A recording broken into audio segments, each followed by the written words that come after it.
What's up, guys? I hope you're doing good. My name is Yves and I want to thank you guys for clicking on this video. Before we start, please go ahead and like, share, comment, and subscribe to the channel to get notified and keep in touch with the content. I'm not going to take too much of your time. I'm going to jump straight into the video. I found on this video, it's an interview of Shetty.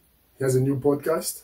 For those of you guys who don't know who Shetty is, it's this guy that had this great adventure of becoming a monk, and he has a lot to teach us. He's one of the masterminds that I like to listen to. So he has a new podcast, and I think he had an interview with Big Sean, and I fell on this content on Instagram. I'm gonna leave a link to the video down below, so you can go and watch the full podcast or what he has to offer. But I fell on this video on Instagram, and I thought it was gonna be it related to me. I like what I heard, and I wanted to dissect it and meditate about it with you guys. So without further ado, let's jump right into it. So the title is what you give is what you get, and that's why you feel stuck. Whew, that's already powerful. Let's go into it. Consciously, and that subconscious mind is just as powerful as the conscious one. When you say, "Oh, I'm feeling blocked," or "Man, I'm down bad." I've heard people just say all these things that they put on themselves, like, "I can't figure it out. I can't figure it out. I can't figure it out." So, okay, imagine if you're in front of the universe and God. First of all, what's one word? The word "I can't" is so negative.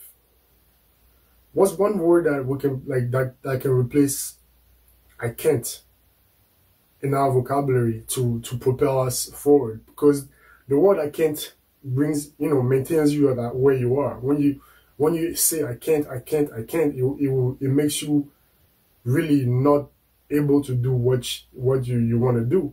So what's one word that can replace the word "I can't" to propel us forward? Let me know. Comment below. I'm actually curious about that. I want to know. And he's like, "Whatever you say, I'm gonna give back to you. Whatever you say, I'm gonna give it back to you." So you sitting up here like, "I can't figure it out, man. I can't make money. I can't do this. I can't do." I feel like it's like, even when I did feel blocked, and if I did think that, I never owned it.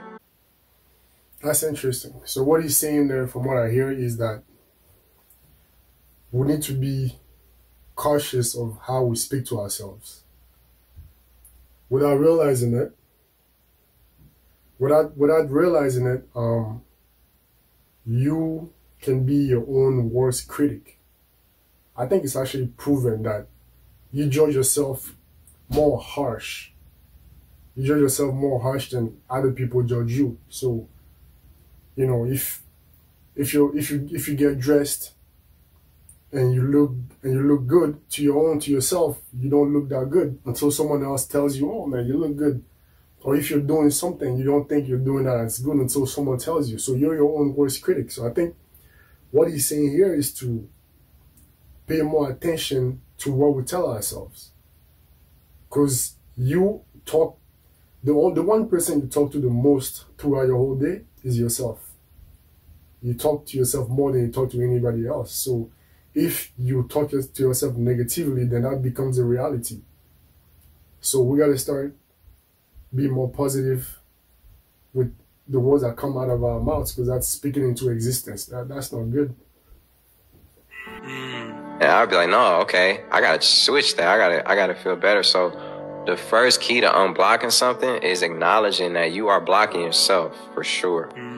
And I do think there are some deeper blocks that you got to work harder on to remove, like blocks that may have not even been put there from you, so you're not even acknowledging it or know how to remove it. And there are special.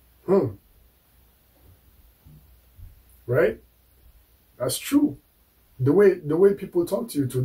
I'm sure not everybody has been raised with positive influences. Not everybody has been raised with positive words being put on them. So without realizing, your parents, your brothers, your sisters, your friends have put a mental blockage on you without realizing it. So you're walking in that, in what those people have put on you. So I think here the solution, I think, for us to do is to acknowledge that and have to maybe go back and think about those things, assess it, right? Take the time to think about why you're telling yourself that you can't, why you're telling yourself that you're not able to do something. Did someone tell you that you can't do it? Did someone tell you that you cannot do and you're not capable of doing something? That's the first step.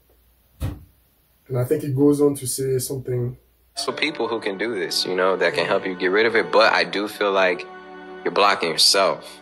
And you gotta. Yeah, you can go and see a specialist. I think actually that's one thing I think I'm looking into, speaking to a psychologist, right? Because it's good to have that outside opinion, someone that doesn't even know you, to kind of assess what you're thinking and tell you, you know, that person has no benefit from lying to you or not. So you can do your work yourself, but it's actually beneficial too to talk to someone. But I think he's right. I think you're blocking yourself.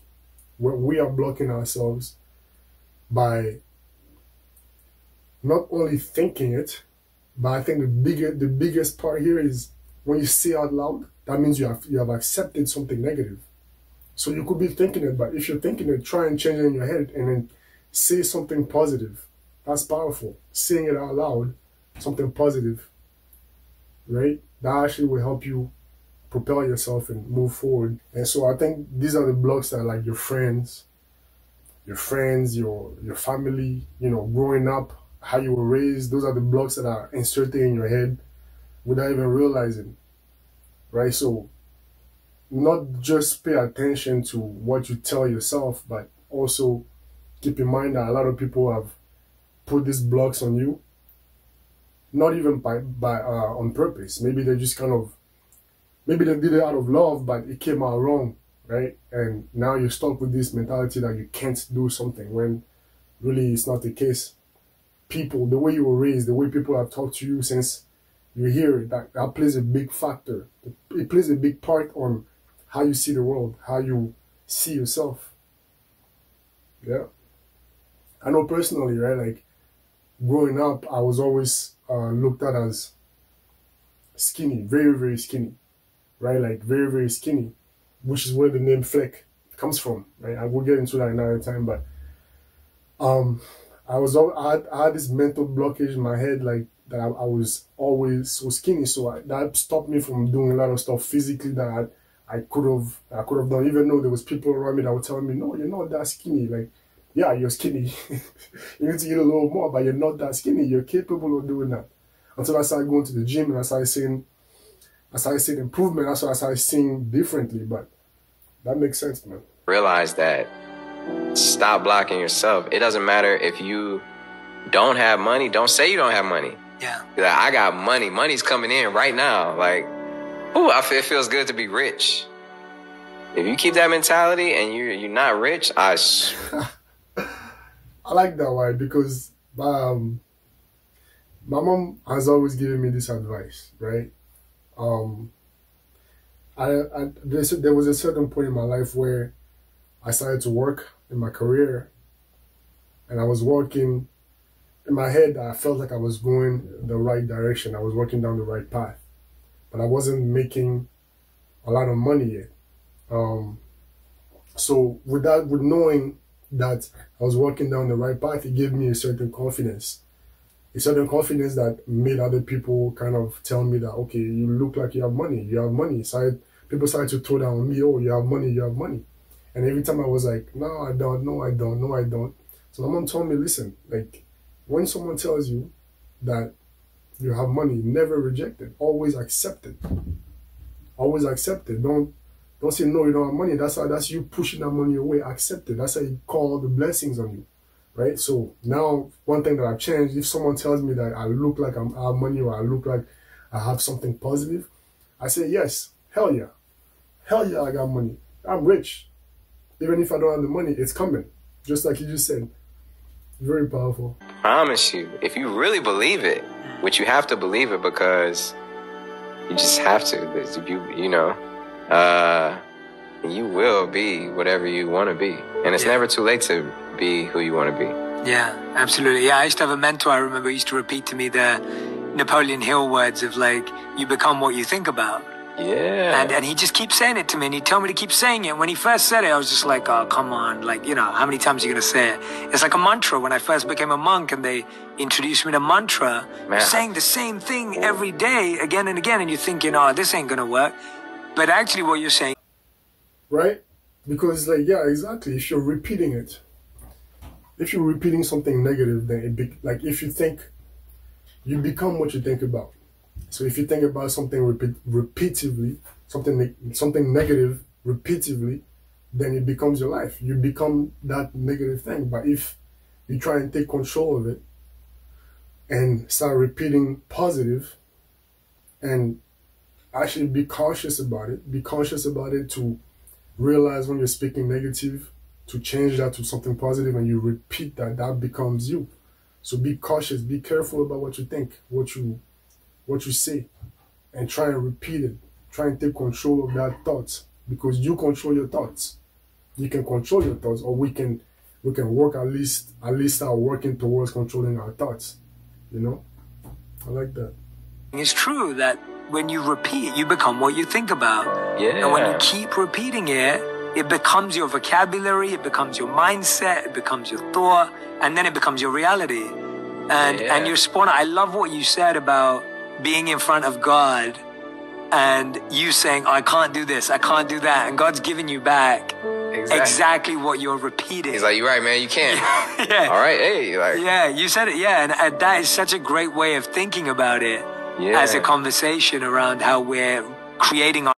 Help yourself for God to help you. If you believe in God, anyways, you have to help yourself for God to help you. So how you speak is very... You know, it's written in the Bible, in the beginning. Don't quote me on this, right? Don't quote me on this.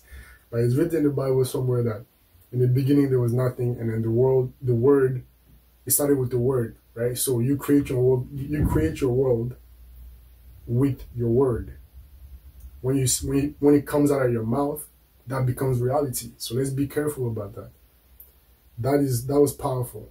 And that is definitely something that I'm going to try and apply to my life moving forward, which is to try and think more positively, speak more positively, and, you know, be more cautious of what I'm thinking.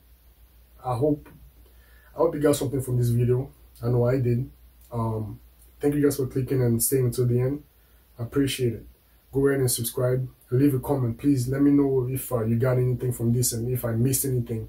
If you want to add anything, go ahead. I appreciate it. Until next time.